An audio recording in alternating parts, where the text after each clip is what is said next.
Hello everyone, welcome back to my channel Sebashis lifestyle. আজকে আমার আবারও একটা বার্থডে সেলিব্রেশনের ব্লগ নিয়ে চলে এসেছি, যেটা হচ্ছে আমার বাঘমুন্ডিতে, আমি যেখানে কাজের উদ্দেশ্যে থাকি। তো বাঘমুন্ডি অযোধ্যা ট্যুরিজম, পুরুলিয়া ট্যুরিজমের মধ্যে আপার ড্যাম যে জায়গাটা রয়েছে সবথেকে ফেমাস, সেখানটা আমার খুবই পছন্দ। আর ওইখানেই আমার বাঘমুন্ডির এক ভাই সারপ্রাইজ পার্টিটা অ্যারেঞ্জ করেছে আর কি, আমাকে না জানিয়ে। আমি জানতামও না। কেক কাটার আগে কিছু বলতে চাইছিলাম, যেহেতু ভাই আমার জন্য করেছে, ভাইয়ের নিয়ে এতটুকু তো বলাই যায়। আবার শুরু করব, প্রথম থেকে শুরু করে স্পেশাল থ্যাঙ্কস টু সুজয়। ঠিক আছে, আজকের এই বিশেষ দিনে সুজয়কে অনেক অনেক ধন্যবাদ দিনটা মনে রাখার জন্য। মানে আমার অ্যাকচুয়ালি তো 23 তারিখ ছিল, কিন্তু আজকে সেলিব্রেট হচ্ছে, যেহেতু বাঘমুন্ডিতে পরে এলাম তাই। তো ভালো লাগছে, অনেকটাই ভালো লাগছে। আর ফার্স্ট উইশটা সুজয়ই করেছিল। বাঘমুন্ডির এই ভাই প্রতি বছরই, মানে জবের থেকে ওর সাথে পরিচয়, প্রতি বছরই আমার বার্থডে সেলিব্রেশনটা এখানে করেছে। অনেক চেষ্টা করেও কিছুতে আর মোমবাতিটা জ্বালানো, মানে জ্বললেও নেমে যাচ্ছে, এত বাতাস উপরে। আসলে রাতের দিকে আপার ড্যামের ওয়েদারটা এত ভালো থাকে, এত বাতাস দেয়, মানে এখানে কিছুক্ষণ বসলে এত ভালো লাগে, সেই জন্য এই জায়গাটা চুজ করা হয়েছে। তো যাই হোক, অ্যাট লাস্ট রাখা গেল না, মোমবাতি নিভেই যাচ্ছে। তো যাই হোক, প্রকৃতিই নিভিয়ে দিল, আমাকে নেভাবার প্রয়োজন হয়নি। তো এরপর কেকটা কাটতে শুরু করি। তো সেই কাটতে শুরু করলাম সবাইকে খাওয়াবো বলে।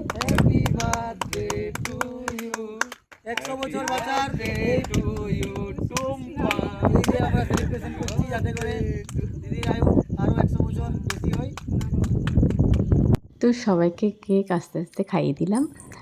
আর পরিবেশটা সত্যি খুব ভালো লাগছিল। এরকম পরিবেশে আমার বেশি পছন্দ। আমার খোলামেলা জায়গাটা সবসময় পছন্দ, যে কারণে আমার বাস বা এরোপ্লেন এগুলো পছন্দ লাগে না। বদ্ধ যেহেতু থাকে, তবে ট্রেনটা অনেকটা খোলামেলা থাকে বলে ভালো লাগে। আর বাইক তো বলারই নেই, খোলা আকাশের নিচে আমার সব কিছুই পছন্দ। সেই জন্য আমার এই আপার ড্যামে বার্থডে সেলিব্রেশনটা সত্যিই খুব ভালো লেগেছে। এত ভালো লাগছিল যে কিছু বলার নেই। তো মোটামুটি কেক কাটা হয়ে গেছে, সবাইকে খাইয়ে দিচ্ছি। যারা আমার জন্য এতটা মানে প্ল্যান করেছে, নিজেদের সময় বের করে আমার জন্য সময় দিয়েছে, তার জন্য অনেকটাই ভালো লাগছে। সবাই মিলে আমাকে অনেকটাই আনন্দ দিল। তো বাড়িতেও কিছুদিন আগে আমি একটা ভিডিও দিয়েছি, বাড়িতেও হলো, আর এখানে আমার কাজের জায়গাতেও হলো। তো সব মিলিয়ে আমার এবছরটা ভালোই গেল জন্মদিনটা। তো কোনো পার্টি বা কোনো এরকম অকেশন করতে গেলে সত্যি আমাদের সময় বের করা এতটা প্রবলেম হয়ে যায় যে কী বলবো, এতটা ব্যস্ত থাকি, এত কাজের চাপ, যে আর মানে কিছু বলারই নেই। তো তার মধ্যেই এই সময়টা বের করা, মানে এই দিনটা ফাঁকা ছিল, গতকাল রাতে এটা হয়েছে, একটু সময়টা পাওয়া গেল। আর আমি তো জানতাম না, হঠাৎ করে আমি খবরটা পেলাম, সারপ্রাইজ যেহেতু। তো সারপ্রাইজ পেতে সত্যিই খুব ভালো লাগে। আর গেল বছরও এরকমই সারপ্রাইজ পেয়েছিলাম, এবছরও পেলাম ওই ভাইয়ের কাছ থেকেই। অরেঞ্জ কালারের যে কুর্তাটা পরে আছে ওইটা হচ্ছে আমার বাঘমুন্ডির ভাই। তো সব মিলিয়ে সবার সাথে খুবই এনজয় হলো, ভালো লাগলো। আর সন্ধ্যাবেলাটাও সুন্দর ঠান্ডার মধ্যে দিয়ে পেরিয়ে গেল। নাহলে রুমের মধ্যে প্রচণ্ড গরম, যা গরমটা এখন কদিন পড়েছে। তবে আজকে একটু ঠান্ডা হলো মনে হচ্ছে, একটু বৃষ্টি হয়েছে আর একটু পাথরও পড়েছে, মানে বরফ পড়েছে, সেজন্য একটু ঠান্ডা ঠান্ডা লাগছে। কারেন্ট থাকলে কোনো ব্যাপার না, আজকের ঘুমটা কিন্তু খুব ভালো হবে।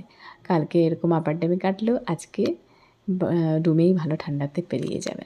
তো সব মিলিয়ে আমার বার্থডে সেলিব্রেশন সুন্দরভাবে কেটে গেল। এরপর সবার মুখে একটু করে লাগানো হবে, যেহেতু এটা ফ্যাশন হয়ে গেছে। এখন ওটা না হলে বার্থডেটা বা যে কোনো সেলিব্রেশন কমপ্লিটই হয় না, তাই না? সবারই দেখবেন এটা হয়েই থাকে।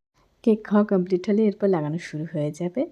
তো ক্রিমটা লাগালে ধোয়ার একটু সমস্যা রয়েছে, যদিও জল আছে বোতলে, কিন্তু এতজন আছি, সবার মুখ ধোয়ার একটু সমস্যা, তো ওই অবস্থায় আমাদেরকে যেতে হবে নিচে। সেই জন্য সবাই মিলে, মানে বিশেষ করে ভাইরা আমাকে লাগিয়ে দিল, আমিও সবাইকে একটু একটু করে লাগিয়ে দিলাম। সবাইকে প্রথমে কেক খাইয়ে নিলাম একটু একটু করে, তারপর একটু গালে করে সবাইকে লাগিয়ে দেবো। তো আর একটুক্ষণ থাকবো, তারপর আমরা নেমে যাব। খুব বেশি রাত পর্যন্ত না থাকাই ভালো, যেহেতু পাহাড় বলে কথা। তো এই দেখুন আমার মুখের অবস্থা, আমাকে লাগিয়ে কী করেছে, কী পরিমাণ দিয়েছে। তো আমিও সবাইকে সেজন্য অল্প অল্প করে দিচ্ছি, যেহেতু আমাকেও লাগানো হয়েছে।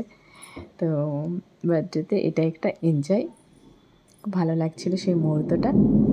সবাই মিলে কিছু ফটোও তুললাম, কিছু ভিডিও করলাম, সব মিলিয়ে বার্থডে সেলিব্রেশনটা সাকসেসফুল।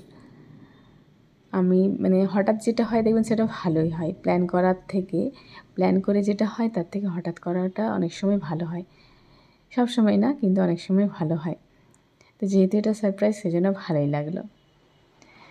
তো মোটামুটি কেক কাটা, কেক খাওয়া, লাগানো সব কমপ্লিট। এরপর মিষ্টি আনা হয়েছিল, ওইখানে আমরা মিষ্টিটা খেয়ে নেব, তারপর ডিনারটা নিচে আমরা কোনো হোটেলে করব। তো মিষ্টিটা ছিল গোলাপ জামুন, ওটাও খুব পছন্দের। তো সবাই আমরা একটা করে খেয়ে নিলাম। আপার ড্যামে গোলাপ জামুন খাওয়ার অভিজ্ঞতাটাই আলাদা, একটু আলাদা, তাই না? তো সব মিলিয়ে অনেকটা এনজয় হইলো। আজকের আমার বার্থডে সেলিব্রেশনের ব্লগ কেমন লাগলো, একটু ইউনিক স্টাইলে, অবশ্যই কমেন্টসে জানাবেন। ভালো লাগলে লাইক, কমেন্ট, সাবস্ক্রাইব অবশ্যই করবেন। এরপর কিছু ফটো ক্লিকস নিয়ে আজকের সেলিব্রেশন শেষ করছি। আপার ড্যামের এই সুন্দর দৃশ্য দেখতে দেখতে এরপর নেমে পড়বো।